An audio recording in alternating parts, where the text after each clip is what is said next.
Hi, I'm Sue. Thank you for joining me for today's Bible reading for October 13th.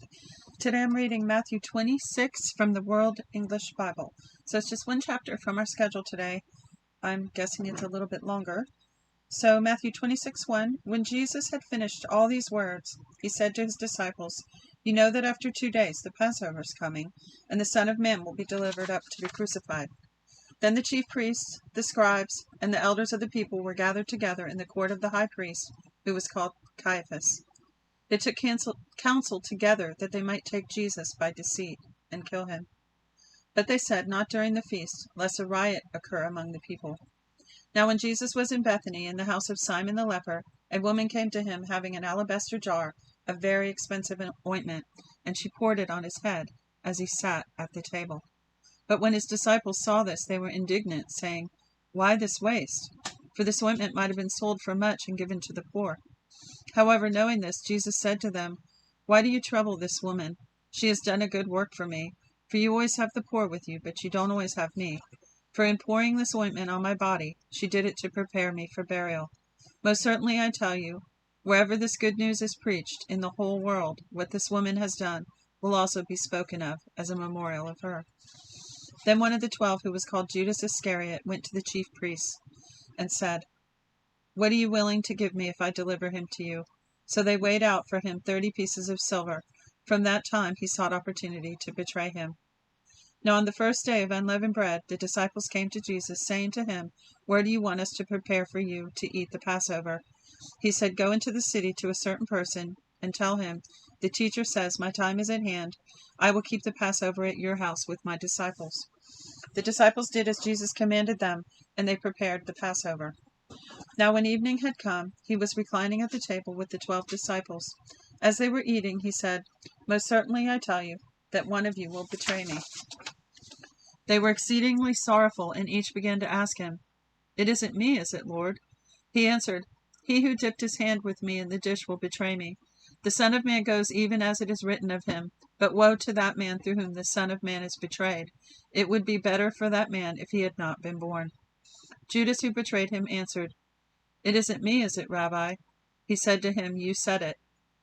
As they were eating, Jesus took bread, gave thanks for it, and broke it. He gave it to the disciples and said, "Take, eat. This is my body." He took the cup, gave thanks, and gave to them, saying, "All of you drink it, for this is my blood of the new covenant, which is poured out for many for the remission of sins. But I tell you that I will not drink of this fruit of the vine from now on, until the day when I drink it anew with you in my Father's kingdom." When they had sung a hymn, they went out to the Mount of Olives.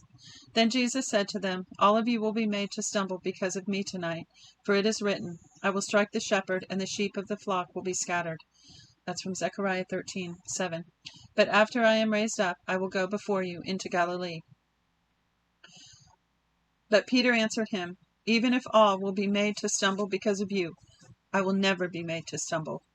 Jesus said to him, "Most certainly I tell you that tonight, before the rooster crows, you will deny me 3 times. Peter said to him, "Even if I must die with you, I will not deny you." All of the disciples also said likewise. Then Jesus came with them to a place called Gethsemane, and said to his disciples, "Sit here while I go there and pray." He took with him Peter and the 2 sons of Zebedee, and began to be sorrowful and severely troubled. Then he said to them, "My soul is exceedingly sorrowful, even to death. Stay here and watch with me." He went forward a little, fell on his face, and prayed, saying, "My Father, if it's possible, let this cup pass away from me. Nevertheless, not what I desire, but what you desire." He came to the disciples and found them sleeping, and said to Peter, What? Couldn't you watch with me for 1 hour? Watch and pray that you don't enter into temptation. The spirit indeed is willing, but the flesh is weak." When I read that, when he says to Peter, "You couldn't pray 1 hour," I feel like he's saying, "You said you'd die for me, and now you can't even pray 1 hour," just pointing out the weakness of his flesh. He said the spirit is willing, but the flesh is weak. I know you want to, Peter, but, your flesh got the best of you. Verse 42.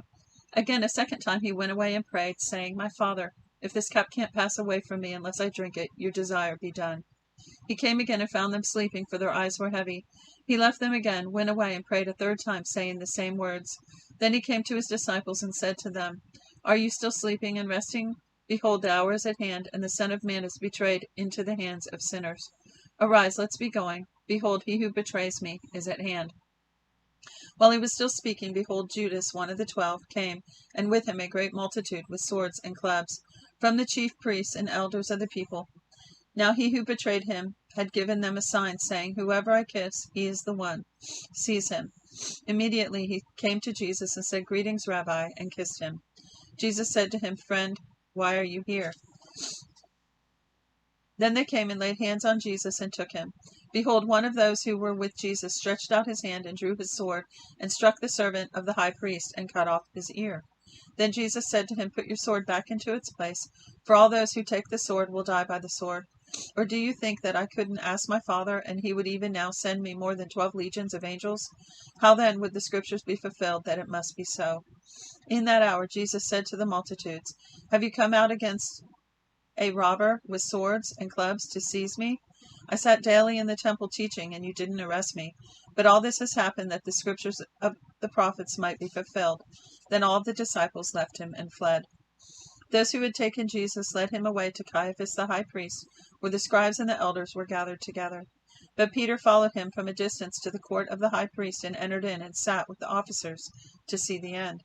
Now the chief priests, elders, and whole council sought false testimony against Jesus, that they might put him to death, and they found none. Even though many false witnesses came forward, they found none. But at last 2 false witnesses came forward and said, This man said, I am able to destroy the temple of God and to build it in 3 days. The high priest stood up and said to him, Have you no answer? What is this that these testify against you? But Jesus stayed silent. The high priest answered him, I adjure you by the living God that you tell us whether you are the Christ, the Son of God. Jesus said to him, You have said so. Nevertheless, I tell you, after this you will see the Son of Man sitting at the right hand of power and coming on the clouds of glory. On the clouds of the sky. My mind goes back to the ones I've read in other versions. I have to be careful about that. Verse 65. Then the high priest tore his clothing, saying, He has spoken blasphemy. Why do we need any more witnesses? Behold, now you have heard his blasphemy. What do you think? They answered, He is worthy of death. Then they spat in his face and beat him with their fists, and some slapped him, saying, Prophesy to us, you Christ. Who hit you?